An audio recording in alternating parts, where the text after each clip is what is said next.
Good morning and welcome in today's edition of Press Review right here on Luntha Television. Today happens to be day 25, being Wednesday in the month of March. My name is Patrick Popa and I'm not alone in today's edition. I'm with my colleague. Yeah, also with me, Kalisto Sekeleza.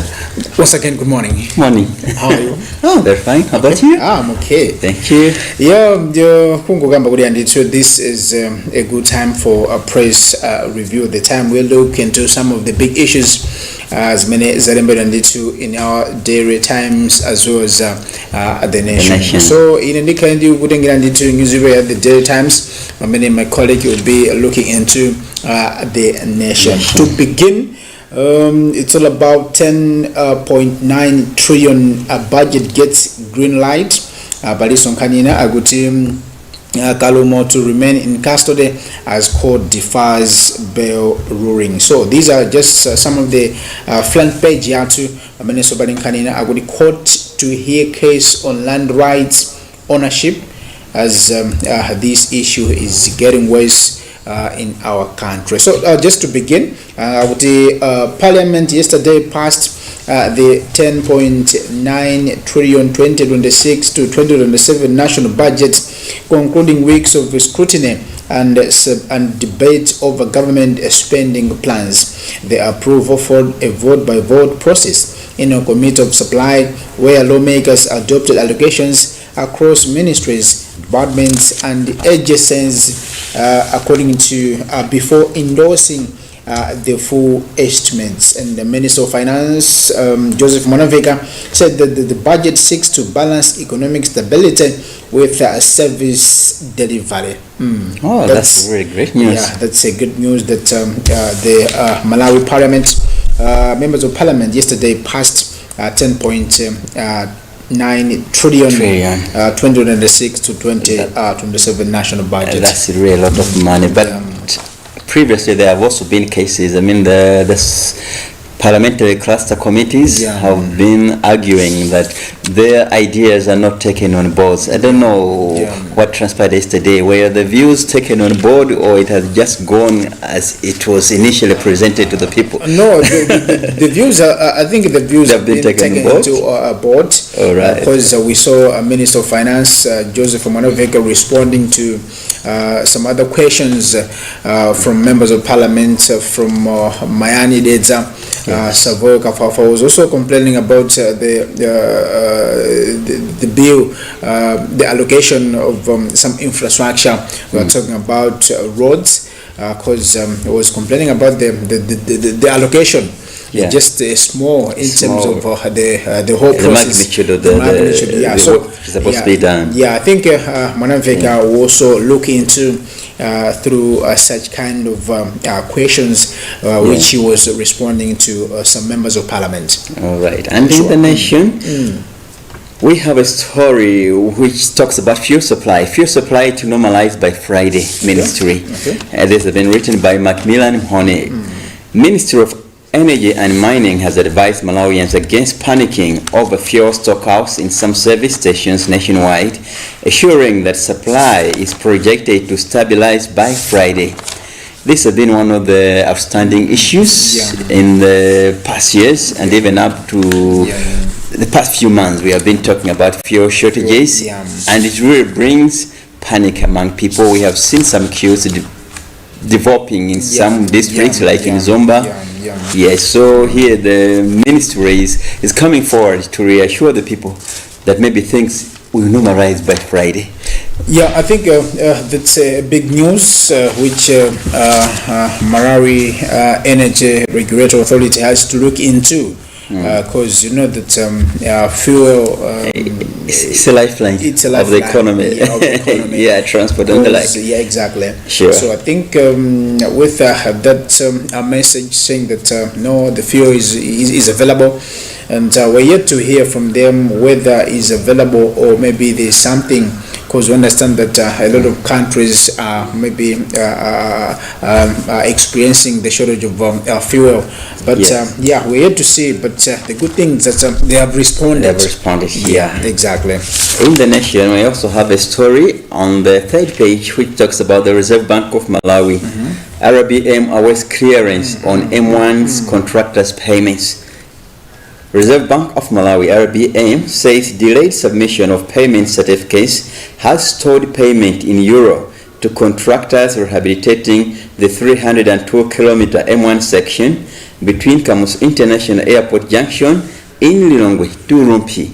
Okay. Yeah, this is the road project which started last year, funded by the European Union. Yeah, so there has been some stall, just like other roads, but the difference is that this one is donor funded. Okay. Yeah, I think they're also supervising the construction of this road. Yeah, so we have been having complaints about the slowdown in activities concerning the construction of this road. So we are still to wait. Yeah, because even RBM is awaiting clearance as well. Yeah, that's a good yeah, so maybe things will work out.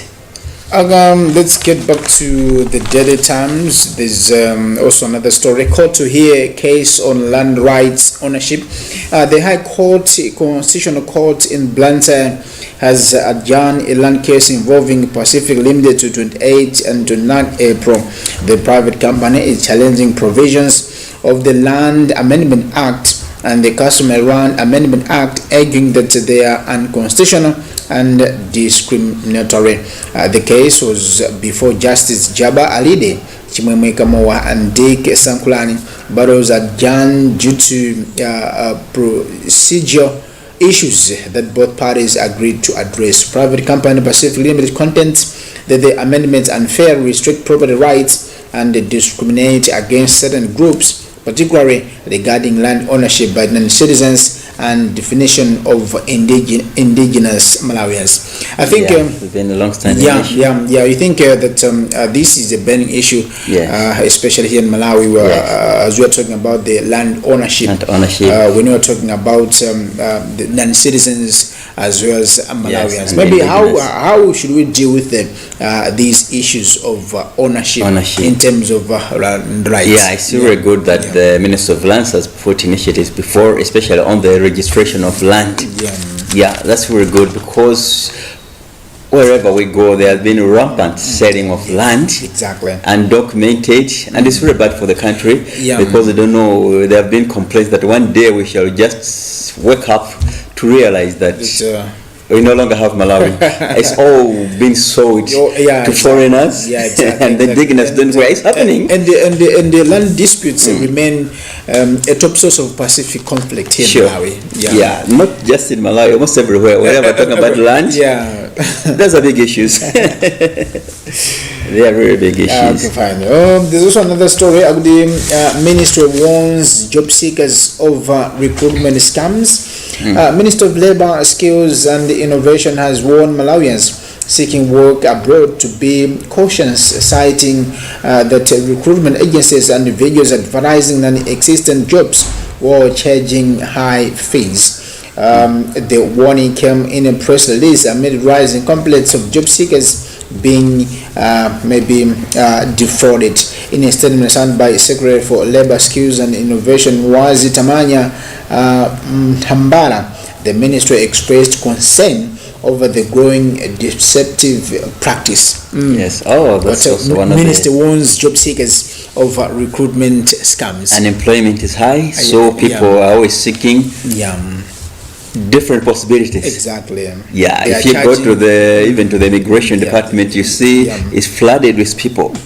Most of the people want to go out of the country looking for employment.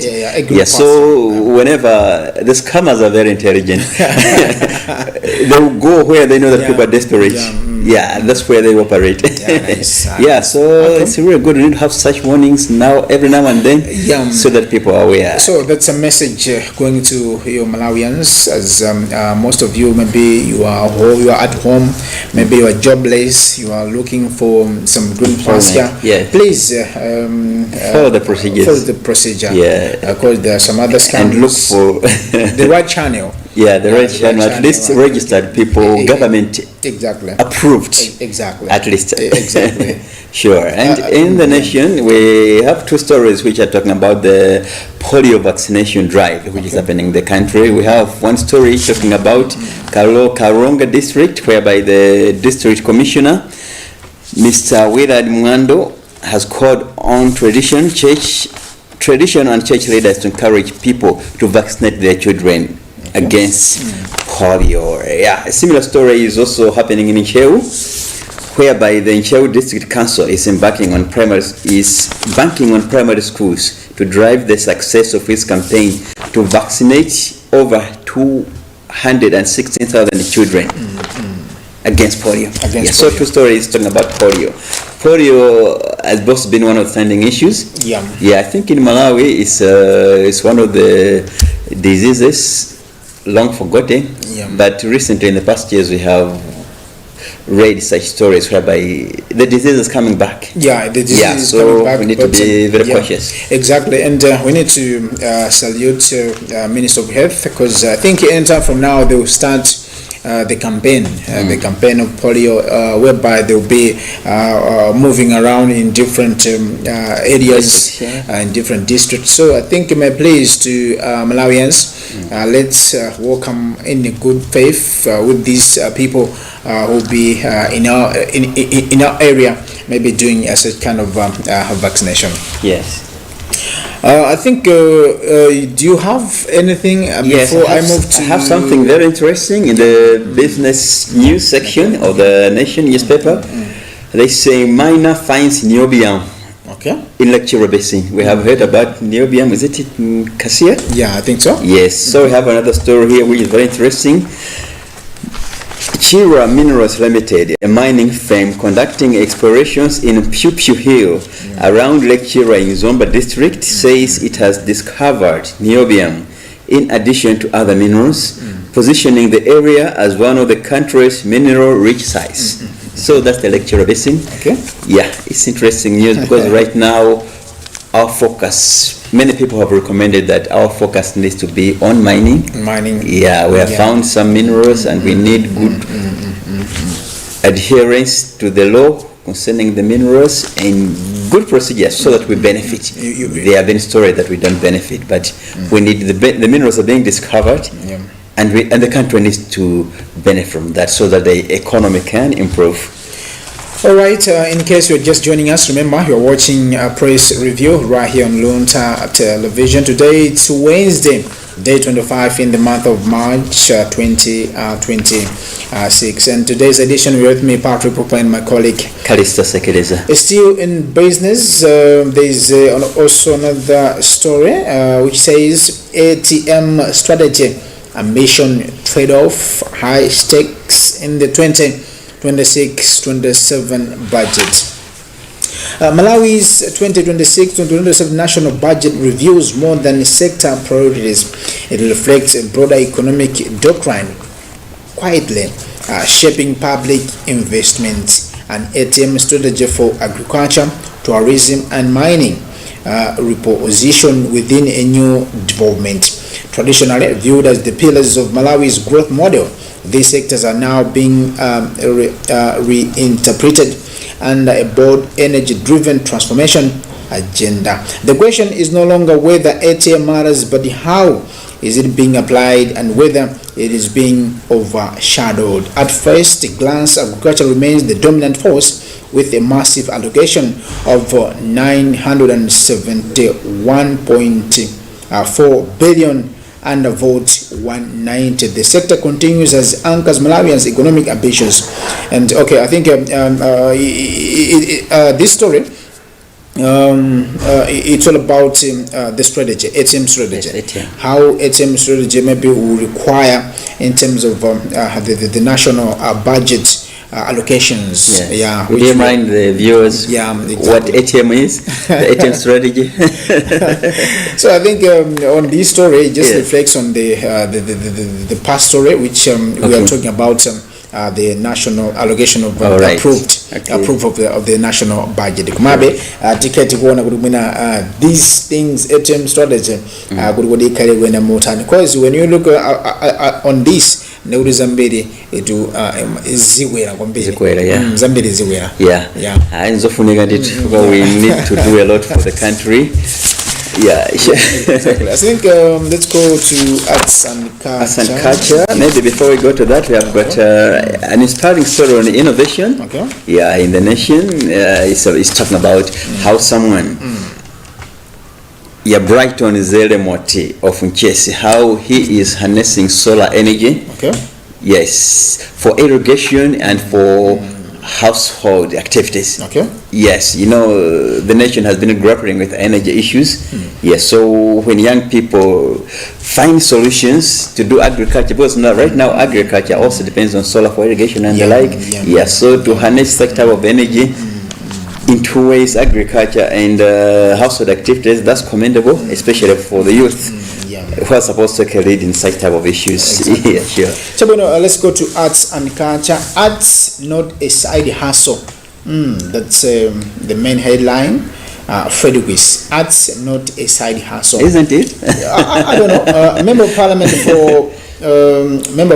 for I think Kwinago Aiwala, comments Penjani Kalua, popularly known as Frederick's, in the creative circles yesterday lamented the low budget to the Minister of Youth, Sports and Culture, saying it is needed to be revisited and improved. Frederick told the Minister of Finance, Joseph Manamveka, during a committee of supply process where legislators examined and adopted various votes across ministries, departments and agencies, that it was high time that the creative sector was given the support it deserves. I was there at Parliament. Yeah, I saw him standing, fighting for a creative sector. But at least we have the MPs from the creative sector now standing up. Exactly. Because you can see that Minister of Sport, Minister of Youth, Sports and Culture, I think the allocation is 12 point something billion. So I think according to him, that's why he was saying that arts not a side hustle. Not a side hustle, but you have it's to something invest, which can offer even employment. Exactly. It's a form of employment, really. Exactly. So I think Minister of Finance was also taken on that maybe it will be into consideration, maybe to move forward. That you can see that arts is one of the initiative which puts us as Malawians into different platforms. You see Frederick is in the Mutana in Amaimba. That would be something in the right direction. I remember just yesterday in the media there are also stories about a reggae artist saying that no musician in Malawi has ever been rich. Nobody in Malawi has ever been rich because of music. So okay. I saw that story. But, I think it's something. All right. We have something interesting. Just before you end up, we have Mr. and Mrs. Bunda 2026. Okay. Third year students Norman Mandua and Teresa Kachembere on Saturday made the winners of Mr. and Miss Bunda at Luana Bunda campus. Something interesting for the youth audience. Exactly. The beauty pageants and the like. If you know that you are Chipazua, that you have a bright future. You have a bright future in terms of let's hope they will be inspiring both in the activities and behavior wise, because those are role models. Let's get back to our final part, which is sports. And here in Daily Times, there's this headline which says rookies change. German-based star Due N faced senior co-op and the Flames draw in 4 nations tourney. Kani si ufuna nditudi divise badali ya kani yake ndio kuta kuti Kalisto Pasua or sanditu ndanda wa osewera wana 2025 amene akhala wogulitsa ntchito mu mpikisano wa mukulu 4 nations tournament, mpikisano amene okhala kuchitika ndithu mdziko la Botswana. But the good part is that Omwira na ndithu mfanayo uyu ndi mwana wachepere amene akusewera ndithu ku Germany mu League 2.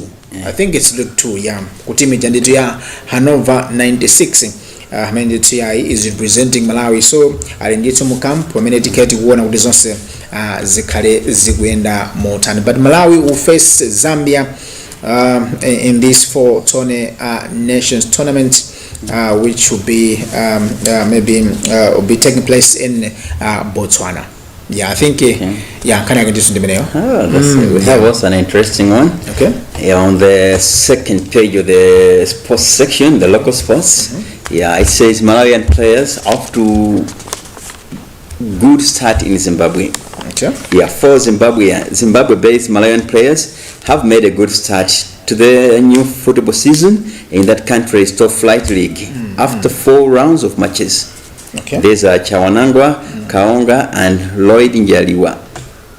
Sure, who I think under the Caps United. Under the Caps United. Yeah, so it's really good that it's really Malawian good players are contributing. Yeah, of course. But the good thing is that most players who are playing in Zimbabwe, they are also included in such kind of the collab. And they were to see how are they going to perform, because that's a strong squad.